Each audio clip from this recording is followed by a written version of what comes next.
जय हिंद दोस्तों। आज की इस वीडियो में हम बात करने वाले हैं शिव शक्ति योग के बारे में। एक ऐसा योग जो कि जब किसी कुंडली में बनता है तो ऐसे स्त्री पुरुष के ऊपर भगवान शिव और माता पार्वती की एक विशेष कृपा होती है। ऐसे लोगों का जन्म एक डिवाइन ब्लेसिंग के साथ होता है।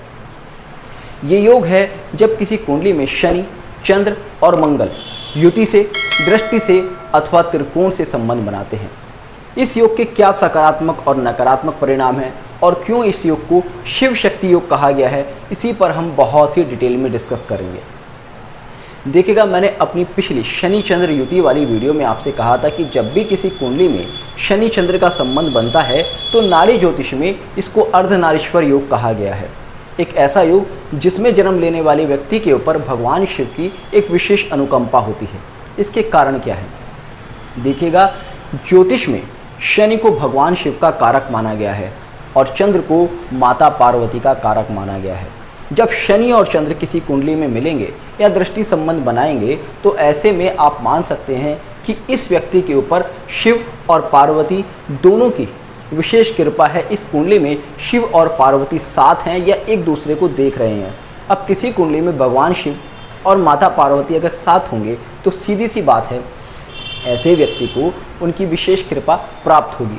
किंतु यहाँ पर मैंने कहा है कि ये शिव शक्ति योग है और वहाँ मैंने कहा था कि वो अर्धनारीश्वर योग है। यहाँ पर ये डिफरेंस कैसे है, इसको भी समझ लेते हैं। देखिएगा, शनि को भगवान शिव का कारक माना गया है और चंद्र को माता पार्वती का।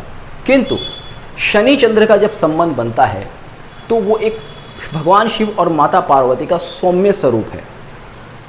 किंतु जब मंगल का संबंध इस योग में बनता है तो आप कह सकते हैं कि यहाँ पर माता पार्वती नहीं, माता शक्ति भगवान शिव के साथ हैं, क्योंकि मंगल को शक्ति का, एग्रेशन का, गुस्से का कारक माना गया है। तो ऐसे में ये कह सकते हैं कि यहाँ पर शिव के साथ शक्ति है और वो शक्ति किस अवस्था में है? सौम्य अवस्था में, रुद्र अवस्था में है। इसको हम कुंडली का एनालिसिस करने के बाद समझते हैं कि इनका प्लेसमेंट किन हाउसेज में है और किन राशियों में है। शुभ भावों में शुभ फल और अशुभ भावों में अशुभ फल मिलता है। यानी कि अगर माता शक्ति शक्ति स्वरूप में तो है, मगर उनके दोनों स्वरूप हो सकते हैं। एक शक्ति स्वरूप जहाँ पर कि वो शक्ति स्वरूप में आकर अपने भक्तों को वरदान देती हैं, उनकी रक्षा करती हैं। दूसरा शक्ति स्वरूप ये हो सकता है जहाँ पर वे क्रुद्ध अवस्था में हैं और शत्रुओं के संहार के लिए उद्यत हैं। तो ऐसे में हमें दोनों स्वरूपों को कुंडली में समझना होता है और उन स्वरूपों को समझने के बाद ही हम बहुत ही सटीकता से ये जान सकते हैं कि यहाँ पर शनि चंद्र मंगल के संबंध का किस तरह का परिणाम होगा। ज्योतिष में अक्सर विद्वान जन क्या करते हैं कि शनि चंद्र की युति देखी या इनका दृष्टि संबंध देखा, इसको विष योग की संज्ञा दे दी, जबकि नाड़ी ज्योतिष में स्पष्ट रूप से कहा गया है कि ये अर्धनारीश्वर या शिव शक्ति योग हो सकता है। अब मैंने पिछली वीडियो में भी आपसे कहा था कि किसी भी तरह से विष योग शब्द ज्योतिष शास्त्र का है ही नहीं। ये शब्द पाक शास्त्र यानी कि खाने पीने बनाने के संबंधित विज्ञान और आयुर्वेद से आया है। क्योंकि देखिएगा, चंद्र को ज्योतिष में खाने पीने की चीज़ों का कारक माना गया है और शनि को डिले का कारक माना गया है। अब आयुर्वेद और पाकशास्त्र कहता है कि खाना बनने के कुछ समय के अंदर खा लेना चाहिए। अगर आप खाना बनने के कुछ समय के अंदर नहीं खाते हैं तो वो विषाक्त हो जाता है और वो हमारी बॉडी को हार्म कर सकता है। किंतु ये आयुर्वेद का और पाकशास्त्र का कॉन्सेप्ट है, इसको आप एस्ट्रोलॉजी से नहीं जोड़ सकते। यहाँ पर तो शनि चंद्र की इस संबंध को आपको पूरे हॉरोस्कोप के एनालिसिस करने के बाद ही इसके फल को जज करना होगा कि किन राशि और किन भावों में है। एक तरफ तो भगवान शिव हमारे परम पूज्य हैं, आदि हैं, योग पुरुष हैं, हम सभी भगवान शिव में आस्था रखते हैं। और दूसरी तरफ अगर ज्योतिष के हिसाब से, कुंडली के हिसाब से, कुंडली में भगवान शिव और माता पार्वती को दिखाने वाला योग बनता है तो हम उसको विष योग कह देते हैं। ये तो पॉसिबल नहीं है ना। वहाँ पर हो सकता है कि ये योग आपके लिए डिवाइन ब्लेसिंग्स के लिए बना हो, अक्सर आप देखेंगे कि जिन चार्ट्स में शनि चंद्र का योग होता है, ऐसे लोग अपने प्रोफेशन में बहुत हाइट पर जाते हैं। आप अरविंद केजरीवाल देखिएगा, पॉलिटिक्स में है। आप शीला दीक्षित देखिएगा, आप इंदिरा गांधी जी को देखिएगा, उनकी कुंडली में शनि चंद्र का परिवर्तन है। आप विवेकानंद जी को देखिएगा। तो जिन भी कुंडलियों में शनि चंद्र का योग है, शुभ भाव और शुभ राशियों में अगर बन जाता है, तो ऐसे व्यक्ति को भगवान शिव की अनुकंपा से अपने जीवन में सब कुछ प्राप्त हो जाता है। तो कभी भी इस योग को केवल एक ही पैमाने में ना नापें कि शनि चंद्र की युति है या इनकी दृष्टि संबंध है और ये योग आपके लिए खराब हो गया। अब बात करते हैं इसके सकारात्मक और नकारात्मक प्रभावों के बारे में। सबसे पहले किसी व्यक्ति के प्रोफेशन पर इसका किस तरह का असर आता है, इस पर चर्चा कर लेते हैं, क्योंकि ज्योतिष में शनि को हमारे कर्म का कारक माना गया है। अब हमारे कर्म पर दो दो ग्रहों का प्रभाव है, तो सीधी सी बात है हमारे कर्म के ऊपर भी उसी तरह के प्रभाव आएंगे। देखिएगा, सबसे पहले स्पष्ट कर देना चाहूँगा, शनि चंद्र मंगल का अगर किसी कुंडली में संबंध है, तो ऐसे में अगर यहाँ पर गुरु की या शुभ भावों का संबंध नहीं बनता, गुरु का या शुभ भावों का संबंध नहीं बनता, तो ऐसे में 30 वर्ष की एज तक व्यक्ति को स्ट्रगल करना पड़ सकता है। अक्सर देखा गया है आप 32 से पहले सक्सेसफुल नहीं हो पाते। अब बात आती है किस तरह के प्रोफेशन में ये लोग सक्सेसफुल होते हैं। देखिएगा, ये योग आसानी से कुछ नहीं देता। भगवान शिव कर्म करने वालों के ऊपर प्रसन्न होते हैं, और जो लोग भाग्य के भरोसे बैठे रहते हैं, जो लोग कर्म नहीं करते, उनको वो अपना आशीर्वाद नहीं देते। इसी तरह से जब भी कुंडली में ये योग बनेगा, तो ऐसे व्यक्ति को जीवन में 30 से 32 वर्ष की इस तक एक संघर्ष करना पड़ेगा। उसकी लाइफ में बहुत ज़्यादा मूवमेंट होगा, बहुत ज़्यादा इधर से उधर आना जाना पड़ेगा। इधर से उधर कई बार इतना ज़्यादा आना पड़ता है अपने काम के मसले से। हो सकता है ट्रांसफरेबल जॉब हो सकता है इस तरह की जॉब हो जिसमें कि आपको रोज़ ट्रैवलिंग करनी पड़ती हो। तो इस तरह का प्रभाव 30 से 32 की तक की एज पर आता है, किंतु कई बार लोग इसको नकारात्मक रूप में देख लेते हैं।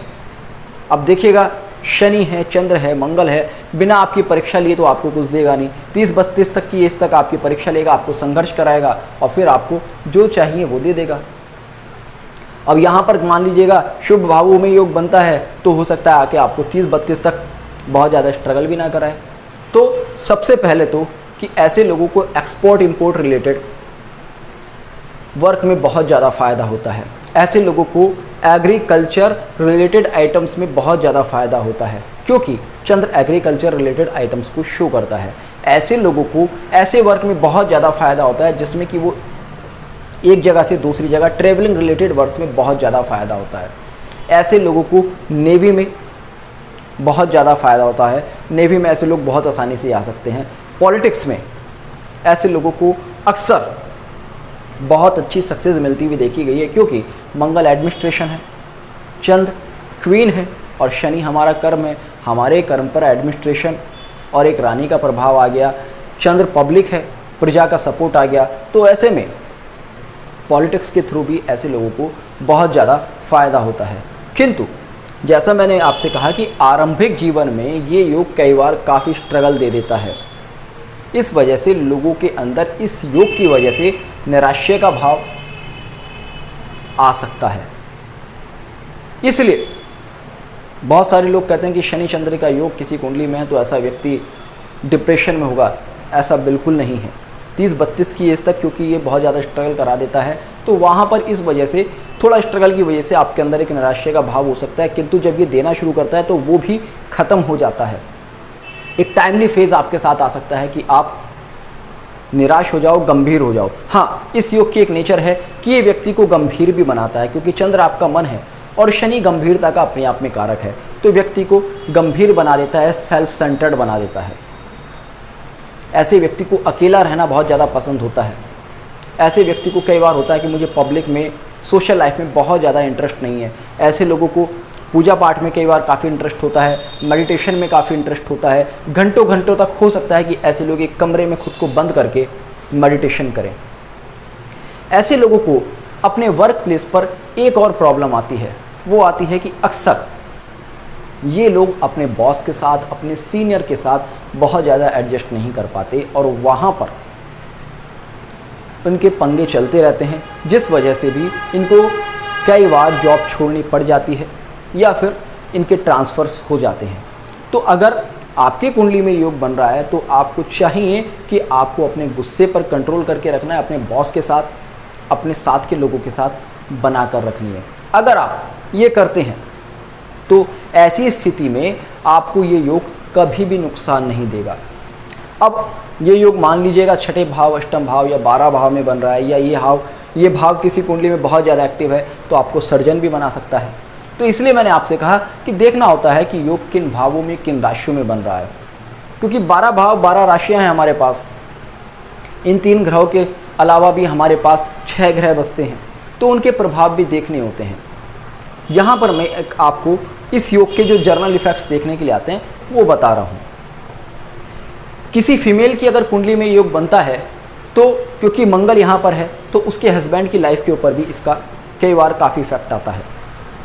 ऐसे में शादी डिले हो सकती है। अक्सर देखा गया है कि थोड़ा लेट शादी होती है और हस्बैंड की जॉब ट्रांसफरेबल होती है, ट्रैवलिंग रिलेटेड उसका वर्क होता है। और कई बार ऐसा भी होता है कि हस्बैंड एक मैच्योर एज का पर्सन हो सकता है या मैच्योर पर्सन से एक शादी हो सकती है, बहुत ज़्यादा ओवर मैच्योर, या फिर ऐसा हो सकता है कि हस्बैंड को मैरिड लाइफ में बहुत ज़्यादा इंटरेस्ट ना हो। इस तरह के योग या इस तरह के सिम्टम्स अक्सर ऐसी फीमेल्स के साथ हो सकते हैं। मेल चार्ट की अगर बात करें तो ऐसे लोगों को भी अक्सर रिलेशनशिप में थोड़ी प्रॉब्लम आती है। वर्क प्लेस पर तो मैं स्पेशली कहना चाहूँगा कि अगर ऐसे लोगों की कोई लव अफेयर के चांसेस बनते हैं तो वहाँ पर उनको अवॉइड करना चाहिए, अदरवाइज़ ये योग कई बार बदनामी दे देता है रिलेशनशिप की वजह से, तो इनको अवॉइड करना चाहिए। अक्सर देखा गया है कि शादी के बाद भी ये योग कई बार प्रॉब्लम दे देता है, मल्टीपल मैरिजेस के चांसेस बन जाते हैं। मेल चार्ट हो या फीमेल चार्ट हो, एक से ज़्यादा शादी या एक से ज़्यादा रिलेशन बना सकता है। फीमेल चार्ट में हस्बैंड की एक से ज़्यादा रिलेशन बना सकता है और मेल चार्ट में उस व्यक्ति की एक से ज़्यादा शादी ये दे सकता है।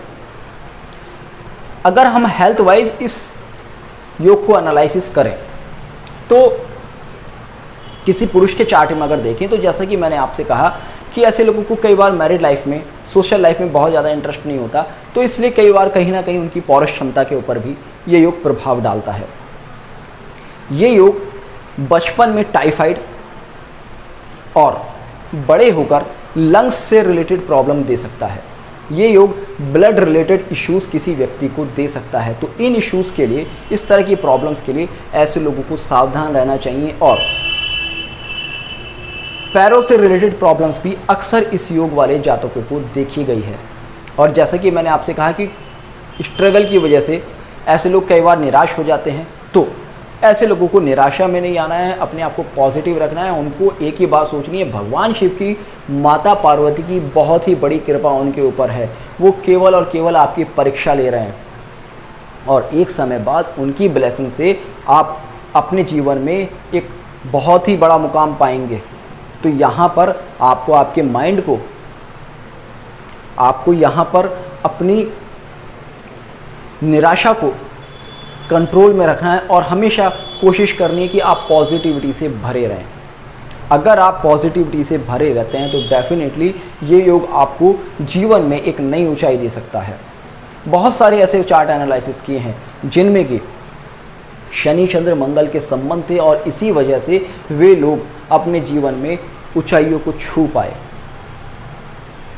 क्योंकि देखिएगा, शनि चंद्र और मंगल के योग में अगर आप देखेंगे, चंद्र मंगल के योग को लक्ष्मी योग कहा गया है, धन योग कहा गया है। अब ये योग होता है चंद्र मंगल का योग जो कि व्यक्ति को प्रॉपर्टी बहुत देता है, एग्रीकल्चर लैंड बहुत देता है, तो वहाँ पर आपको एक गेन दे रहा है। शनि मंगल का संबंध अगर देखें तो टेक्निकल नॉलेज दे देता है, टेक्निकल इंस्ट्रूमेंट्स बहुत ज़्यादा दे देता है। तो बहुत अलग अलग तरह से अगर देखें तो इस योग के बहुत सारे पॉजिटिव इफ़ेक्ट्स देखने के लिए मिलते हैं। नेगेटिव इफ़ेक्ट्स भी हैं, ऐसा नहीं है कि नेगेटिव इफ़ेक्ट्स नहीं है। जैसे कि मैंने आपको मैरिड लाइफ रिलेटेड इश्यूज़ बताए। फैमिली लाइफ में अगर देखें तो ब्लड रिलेटिव से यानी कि आपके भाइयों से, आपके फादर के बड़े भाई से, छोटे भाई से, इनसे आपके डिस्प्यूट्स हो सकते हैं। प्रॉपर्टी रिलेटेड डिस्प्यूट्स आपके हो सकते हैं। जैसे कि मैंने आपको बताया कि आपको वर्क प्लेस पर डिस्प्यूट्स मिल सकते हैं या अपने साथी लोगों के साथ परेशानी आ सकती है। तो ऐसा नहीं है कि नेगेटिव इफ़ेक्ट नहीं है, किंतु अगर इसके पॉजिटिव इफ़ेक्ट्स के बारे में देखें और बात करें तो ये नेगेटिव इफ़ेक्ट्स इसके अपने आप में बहुत छोटे लगते हैं। तो आपको हमेशा केवल और केवल पॉजिटिव रहना है। ऐसे योग वाले जातकों को अपनी माता से भी बहुत ज़्यादा लाभ होता है। ऐसे लोगों की माता वर्किंग लेडी अक्सर देखी गई है, काफ़ी स्ट्रांग लेडी देखी गई है। हालांकि माता की एज या उनकी हेल्थ के ऊपर कोई असर ये योग दे सकता है, किंतु माँ से उनको एक लाभ होता ज़रूर है। ये योग आपको आई रिलेटेड इश्यूज़ भी दे सकता है। हो सकता है कि आपको आई की सर्जरी करानी पड़ जाए। तो इस लेवल पर थोड़े से इसके नेगेटिव और पॉजिटिव इफ़ेक्ट्स हैं। अब ये आपके हाथ में है कि आप अपने आप को कितनी पॉजिटिव एनर्जी से भरकर इस योग के शुभ फलों को अपने जीवन में उतारते हैं। होपफुली आपको आज का ये वीडियो पसंद आया होगा। तो जुड़ रहेगा इष्ट सूत्र के साथ। मिलते हैं नेक्स्ट वीडियो में, तब तक के लिए जय हिंद, जय भारत।